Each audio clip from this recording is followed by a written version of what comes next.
बहुत दुख और बहुत क्षोभ के साथ मैं एक तथ्य आपके सामने रख रहा हूं कि किस तरह से भारतीय जनता पार्टी अपनी गंदी राजनीति में इस हद तक गिर गई है कि वो अब दिल्ली के गरीब बच्चों की एजुकेशन के अच्छी एजुकेशन देने के काम में भी बहुत बुरी तरह से टांग अड़ा रही है, उसको बर्बाद करने के स्तर पे ले आई है।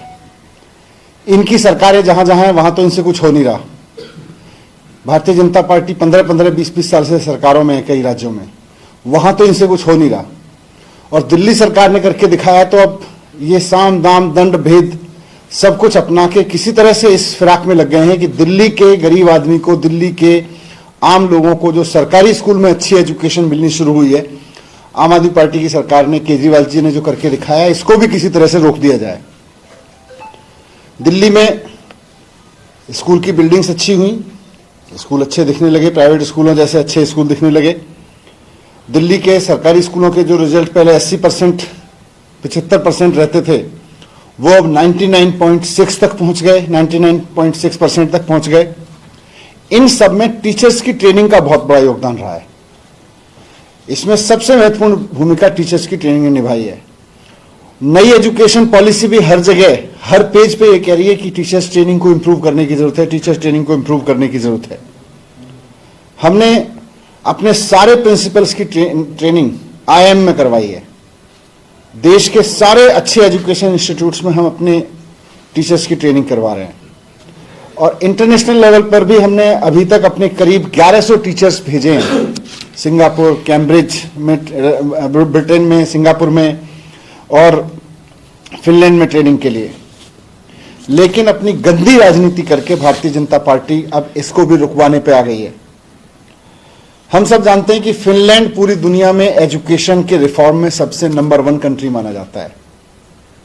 फिनलैंड ने करके दिखाया कि सरकारी स्कूल दुनिया के सबसे बढ़िया सरकारी स्कूल कैसे बन सकते हैं, वो उन्होंने करके दिखाया है। हम अपने टीचर्स को वहां भी भेज रहे हैं, हम अपने प्रिंसिपल्स को वहां भेज रहे हैं। अब क्योंकि सर्विस डिपार्टमेंट पर ये लोग कब्जा करके बैठे हैं, भारतीय जनता पार्टी के लोग, नाजायज तरीके से, तो इसलिए टीचर ट्रेनिंग की फाइल हमको LG तक भेजनी पड़ती है। दिसंबर में हमको 30 टीचर्स ट्रेनिंग के लिए भेजने थे प्राइमरी के, और अगला बैच हमारा 30 टीचर्स का जाना था मार्च में, अभी 2 महीने बाद। लेकिन दिसंबर के टीचर ट्रेनिंग के बैच की फाइल हमने अक्टूबर में LG साहब के पास भेजी। तो पहले तो LG साहब ने उस पर फाइल को घुमाने के चक्कर में और डिले करने के चक्कर में कि हो ही ना, उस पर लिख के भेजा कि भाई ये जो यूनिवर्सिटी है जिससे आप ट्रेनिंग करा रहे हो फिनलैंड की, इसके पास एक्सपीरियंस है कि नहीं है। यूनिवर्सिटी की एक संस्था वहां ट्रेनिंग कराती है, यूनिवर्सिटी की ही अपनी संस्था है, उसके पास टीचर ट्रेनिंग का एक्सपीरियंस है कि नहीं है, और DOPT की गाइडलाइन फॉलो हो रही है कि नहीं हो रही है। अरे 1000 टीचर्स को भेज चुके हैं विदेशों में, DOPT की गाइडलाइन फॉलो करके ही भेज रहे हैं। तो वो फाइल ये कह के वापस भेज दी। जब उसका जवाब दे के वापस भेजा LG साहब के पास, तो अब LG साहब ने लिखा कि इसका कॉस्ट बेनिफिट एनालिसिस करवा लो, और देश में देखो कि कहीं देश में भी इतनी क्वालिटी की ट्रेनिंग क्यों नहीं हो सकती है, देश में ही करा लो इसकी, इस तरह की ट्रेनिंग भारत के अंदर ही करा लो। अब ये कॉस्ट बेनिफिट एनालिसिस तो सबसे बड़ा महा फ्रॉड कुतर्क है। किसी भी काम को रोकना हो उस पर लिख दो इसका कॉस्ट बेनिफिट एनालिसिस करा लो। आज LG साहब बैठ के अपने दफ्तर में इतने षड्यंत्र रचते हैं रोज, LG के दफ्तर का कॉस्ट बेनिफिट एनालिसिस करा लो, आज ही LG दफ्तर बंद करना पड़ेगा। आप प्रधानमंत्री जी पूरे देश में, दुनिया में घूमते हैं, आप उनकी यात्राओं का कॉस्ट बेनिफिट एनालिसिस करा के देख लो, क्या होगा कॉस्ट बेनिफिट एनालिसिस। हर चीज के अपने फायदे होते हैं। प्रधानमंत्री जी जाते हैं, 2 देशों के बीच में रिलेशन बनते हैं। अब उसको कॉस्ट पे क्या लाओगे जी, 1 करोड़ रुपए खर्च हुआ तो इसका कॉस्ट 1 करोड़ रुपए के रिश्ते बने कि नहीं बने, कैसे कॉस्ट आप तय करोगे। 99% से ज्यादा रिजल्ट हो गए। हमारे बच्चे अब 500 बच्चे JEE में चले गए हर साल, 500 बच्चे नीट क्वालिफाई कर रहे हैं बिना कोचिंग के हर साल। प्राइवेट स्कूलों के पेरेंट्स अपने बच्चों को निकाल के गवर्नमेंट स्कूलों में ला रहे हैं। आप क्या कॉस्ट में, आप देखोगे कि 1 लाख रुपए खर्च हुए तो 1 लाख रुपए की कीमत क्या वसूली हुई, क्या कॉस्ट बेनिफिट एनालिसिस होता है।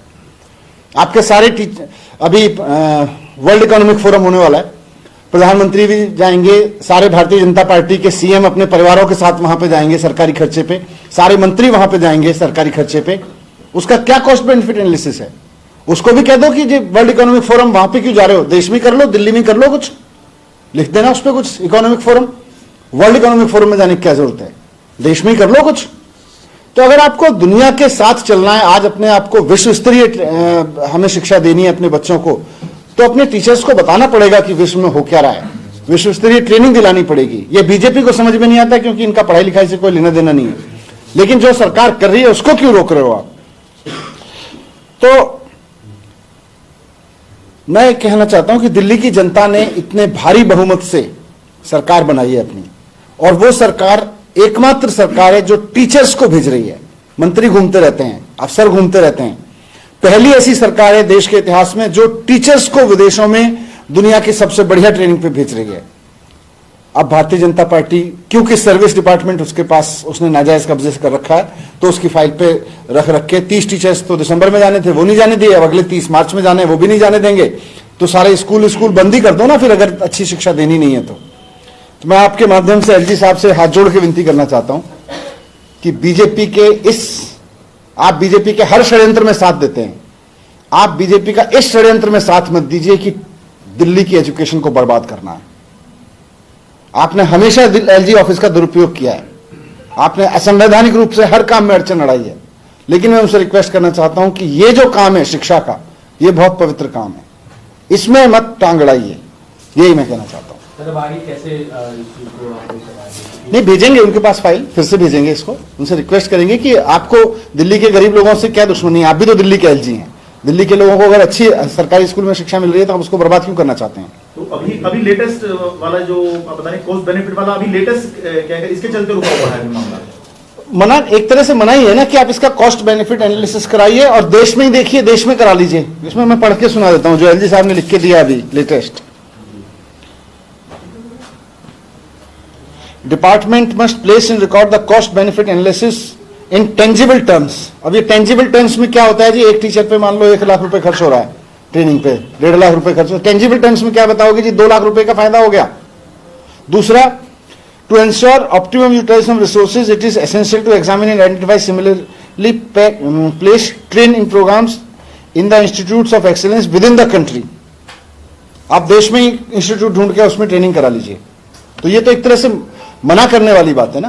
कल सुप्रीम कोर्ट में भी जब सुनवाई चल रही थी सर्विसेज पर, तो सुप्रीम कोर्ट ने भी ये पूछा है केंद्र सरकार से कि दिल्ली में निर्वाचित सरकार होने का मतलब क्या है, कि अगर सारा एडमिनिस्ट्रेशन। सही बात है, अगर टीचर्स की ट्रेनिंग मुख्यमंत्री और मंत्री मिलके अपने टीचर्स को विदेशों में ट्रेनिंग के लिए नहीं भेज सकते, तो फिर आप चुनी हुई सरकार बनाते ही किस लिए हो यहाँ पे।